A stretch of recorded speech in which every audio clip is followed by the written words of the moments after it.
सोचो, एक ऐसी शुरुआत जो बिल्कुल नॉर्मल लगती थी पर धीरे धीरे एक बड़ा स्टॉर्म बन गई। मैं रिया हूँ, 27 साल, मुंबई में एक छोटी सी फ्लैट की ख्वाहिश लेकर पैसे जोड़ रही थी। 3 साल तक एक्स्ट्रा शिफ्ट्स किए, फ्रीलांस प्रोजेक्ट्स लिए, हर छोटी खुशी पे कट लगाई ताकि एक दिन अपने नाम की चाबी हाथ में ले सकूं।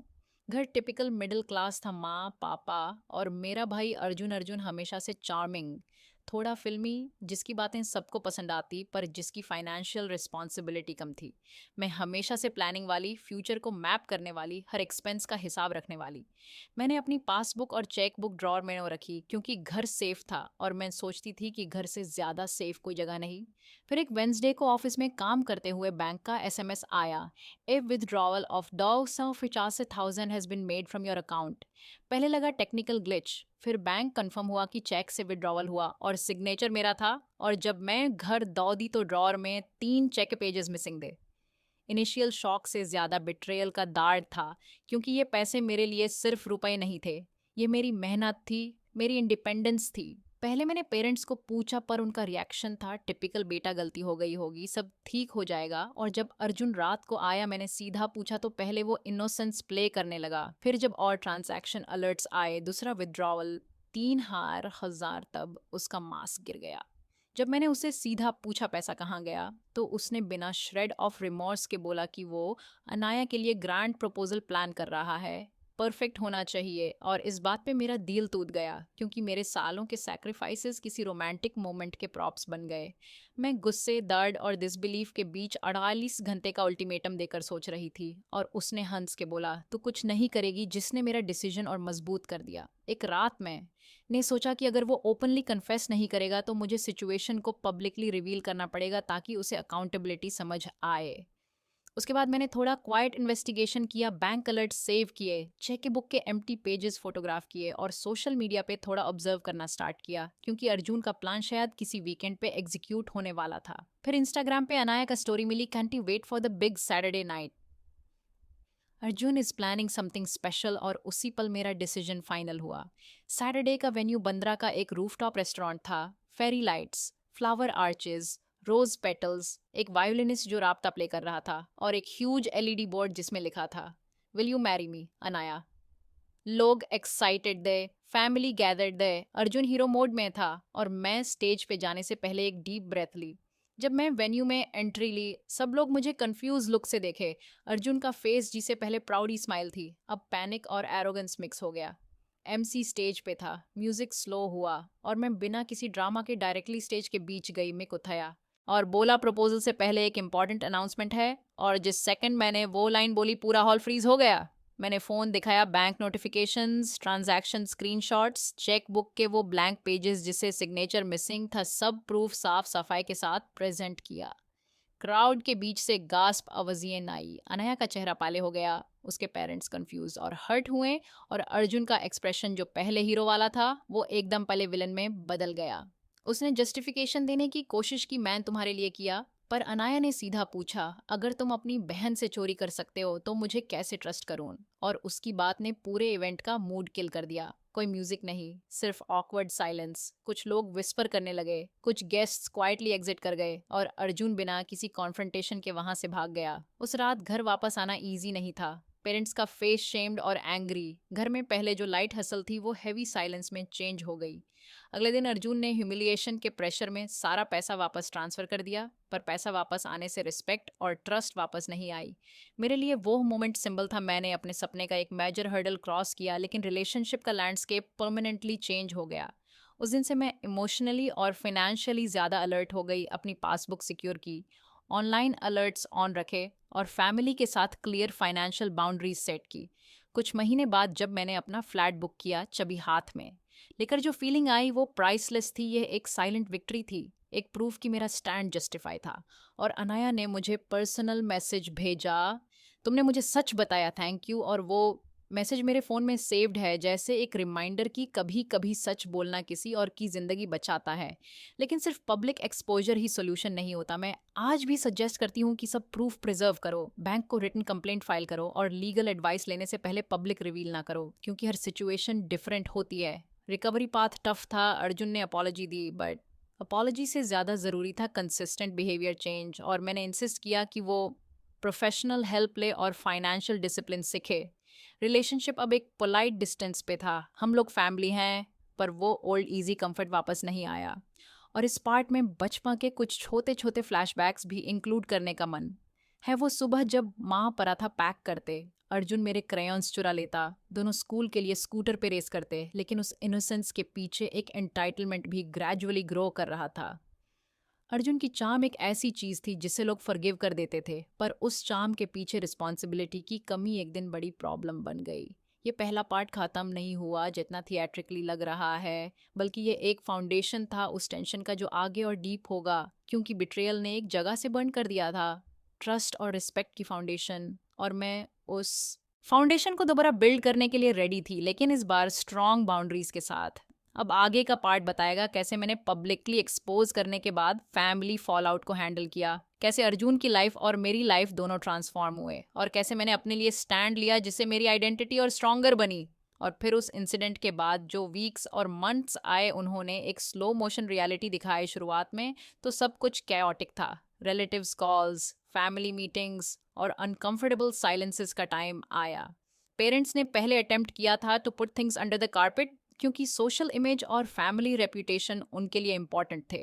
वो सोसाइटी की एक्सपेक्टेशन से परे चलने की कोशिश कर रहे थे, पर ट्रांसपेरेंसी की वजह से सच सामने आ गया और उनको एक्सेप्ट करना पड़ा।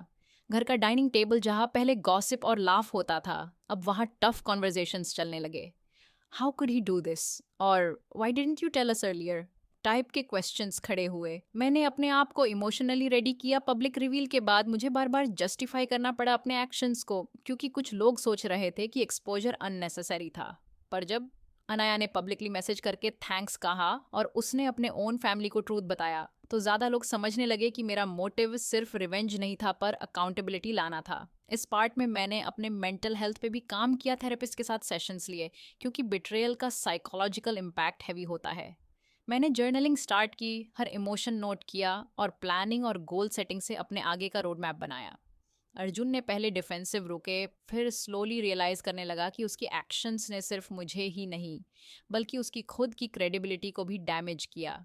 वर्क कोलीग्स जो पहले उसको एडमायर करते थे, वो अब उससे डिस्टेंस बना रहे थे। उसकी फ्रेंड सर्कल में भी रिफ्ट्स आने लगे। कुछ फ्रेंड्स ने उसको डिफेंड किया क्योंकि वो उनका बड़ी था, और कुछ ने साइड लिया मुझे सपोर्ट करते हुए। घर में सुनना हुआ कि अर्जुन लेट नाइट घर नहीं आता। वो ऑकवर्डनेस से दूर रहने लगा, और जब मैंने एक बार उसे काल्मली बैठ के बोला कि मुझे सिर्फ एक ऑनेस्ट कॉन्वर्जेशन चाहिए, उसने शेकी वॉइस में थोड़ा रिमॉर्स दिखाया। पर रिमॉर्स का मतलब एक्शन होता है। मैंने सजेस्ट किया कि वो फाइनेंशियल काउंसलिंग ले और अपनी स्पेंडिंग हैबिट्स ट्रैक करे। इस पीरियड में मैंने अपनी फाइनेंशियल सिक्योरिटी को और टाइटन किया, 2 फैक्टर ऑथेंटिकेशन ऑन किया, बैंक अलर्ट्स के लिए डेली नोटिफिकेशन सेट की, और ऑनलाइन बैंकिंग के पासवर्ड्स चेंज किए। मैंने भी अपनी सेविंग्स को अलग फिक्स डिपॉजिट में नहीं रखा जिससे एक्सेस और सिक्योर हो। सोशली भी मैंने अपना नैरेटिव कंट्रोल करना सीखा, यूट्यूब स्टाइल नरेशन में। अगर कोई मुझे जज करे तो मैं काल्मली फैक्ट्स प्रेजेंट करती, न कि इमोशनल रैंट। लीगल एंगल पे भी रिसर्च किया और एक स्मॉल लीगल नोटिस ड्राफ्ट करवाया, तो जो भी फ्यूचर मिसयूज होता उसके अगेंस्ट प्रूफ रेडी हो। इस पार्ट का मेन फोकस ये था कि कैसे रिकवरी प्रैक्टिकल और इमोशनल दोनों लेवल्स पे होती है। कुछ सीन सिनेमैटिक तरीके से इमेजिन करने लायक थे। एक डिनर जिसमें रिलेटिव्स पोलाइटली खाना खा रहे हो और वो ऑकवर्ड साइलेंस। एक मॉर्निंग जहाँ माँ किचन में शेल शॉक्ड फील कर रही हो और पापा ऑफिस कॉल्स में किसी से बात करते हुए गिल्टी एक्सप्रेशन शो करते। चेंजेस स्लो थे पर रियल थे। अर्जुन ने पहले शैलो अपॉलॉजी दिया, फिर स्लोली थेरेपी अटेंड करने स्टार्ट किया, और ग्रेजुअली उसने अपनी स्पेंडिंग हैबिट्स पे काम किया। मैंने भी अपना करियर बूस्ट किया, एक प्रमोशन मिला जिससे मेरे फाइनेंशियल कॉन्फिडेंस और स्ट्रांग हुआ। मैंने अब यंग प्रोफेशनल्स को भी बताने लगी थी कि सेल्फ रिलायंस कितनी इंपॉर्टेंट है और अपने बाउंड्रीज कैसे सेट करने चाहिए। इमोशनली भी एक टर्निंग पॉइंट था जब अनाया से पहली बार पब्लिकली देखा गया। रिकॉन्सिलिएशन नहीं हुआ बल्कि म्यूचुअल क्लोजर मिला। उसने अपने लाइफ में आगे बढ़ना चूज किया और एक न्यू जॉब ज्वाइन की, और जब हमने एक पब्लिक न्यूट्रल कॉन्वर्सेशन की तब उसने बोला मुझे सच जाना चाहिए था, वरना मैं लाइफ टाइम रिग्रेट कर लेती। और वो लाइन मेरे लिए एक हीलिंग मोमेंट थी। इस पार्ट में एक और ड्रामेटिक बीट आया। हमारे घर की एक्सटेंडेड फैमिली के कुछ मेंबर्स इनिशियली अर्जुन की साइड ले आए, लेकिन जब उन्होंने प्रूफ्स देखे उनके ओपिनियन चेंज हो गए। सोसाइटी के प्रेशर्स, शेम और गिल्ट सभी ने एक कॉम्प्लेक्स इमोशनल कॉकटेल क्रिएट किया। मैंने जब अपने क्लोज फ्रेंड्स को इन्वॉल्व किया, उन्होंने मुझे सपोर्ट दिया और प्रैक्टिकल हेल्प भी। कुछ फ्रेंड्स ने लीगल एडवाइस रेकमेंड किया, कुछ ने फाइनेंशियल काउंसलर और कुछ बस कॉफ़ी पर बैठकर सुनते रहे। रिकवरी जर्नी के बीच मैंने अपने आप से एक प्रॉमिस किया कि आगे से कोई भी ऐसा डिसीजन जो मेरी फाइनेंशियल इंडिपेंडेंस को थ्रेटन करेगा, उसके लिए मैं सख्त बाउंड्रीज सेट करूंगी। और इस टाइम के बीच एक छोटा सा रिडेम्पशन आर्क भी शुरू हुआ। अर्जुन ने एक लोकल जॉब ज्वाइन करके फाइनेंशियल डिसिप्लिन सीखना स्टार्ट किया। उसने वॉलंटरी थेरेपी सेशंस अटेंड किए और कुछ मंथ्स बाद उसने एक पब्लिक अपॉलॉजी नोट भी शेयर किया, जिसमें उसने ओपनली एक्सेप्ट किया कि उसने गलती की और वो चेंज कर रहा है। उसका अपॉलॉजी सबके लिए सफिशिएंट नहीं था, लेकिन एक स्टार्टिंग पॉइंट था। मैंने पर्सनली डिसाइड किया कि फॉरगिवनेस का मतलब फॉरगेट करना नहीं, बल्कि बाउंड्रीज के साथ कुछ रूम देना होता है। इस पार्ट का एंड एक क्वाइट मॉर्निंग से होता है, जहां मैं अपने बालकनी पे चाय पीती हूँ और रियलाइज़ करती हूँ कि लाइफ कॉम्प्लिकेटेड है, पर मैंने अपने आप को स्ट्रॉन्गर बनाया। अब आगे आखिरी पार्ट में हम देखेंगे फाइनल क्लोजर, मॉरल और एक सिनेमैटिक एंडिंग, जिसमें मैं फ्लैट की चाबी लेने से लेकर इमोशनल फाइनल लाइंस तक सब कुछ प्रेजेंट करूंगी, ताकि टीटीएस के लिए परफेक्ट आउटरो मिले। और अब इस कहानी का फाइनल एक्ट आता है, एक ऐसा एक्ट जिसमें क्लोजर, कॉन्सिक्वेंसेस और एक नई शुरुआत सब साथ मिलते हैं। कुछ महीने बाद जब मैंने अपना फ्लैट बुक किया और पेपर वर्क कंप्लीट किया, तब वो दिन मेरे लिए एक माइलस्टोन था। चाबी हाथ में मिलते ही जो फीलिंग आई वो एक मिक्स थी, डोर करने की रिलीफ, विक्ट्री का काल्म और एक हल्का सा sadness for what was lost. मैंने अपने फ़ोन में वो सेव्ड मैसेज दोबारा देखा जो अनाया ने भेजा था, thank you for telling me the truth. और मैंने सोचा कि कभी कभी सच बोलना किसी और को भी प्रोटेक्ट करता है। अर्जुन का लाइफ भी एक स्लो ट्रांसफॉर्मेशन से गुजरा। उसने पब्लिक ह्यूमिलिएशन के बाद अपना ईगो सेट कर दिया, थेरेपी कंप्लीट करने का कमिटमेंट लिया और अपने फाइनेंशियल हैबिट्स को सीरियसली चेंज करना शुरू किया। कुछ लोग कहते हैं कि उसकी चेंज सिर्फ एक्सटर्नल प्रेशर से आई, पर मैं मानता हूँ कि चेंज अगर कंसिस्टेंट हो और एक्शंस दिखाए जाएं तो वो रियल हो सकता है। हमारी फैमिली डायनामिक्स अब नए तरीके से चल रही हैं। माँ और पापा ने भी अपने पर्सपेक्टिव को एडजस्ट किया। उन्होंने समझा कि अनकंडीशनल फैमिली लॉयल्टी का मतलब कभी कभी गलत को इग्नोर करना नहीं है।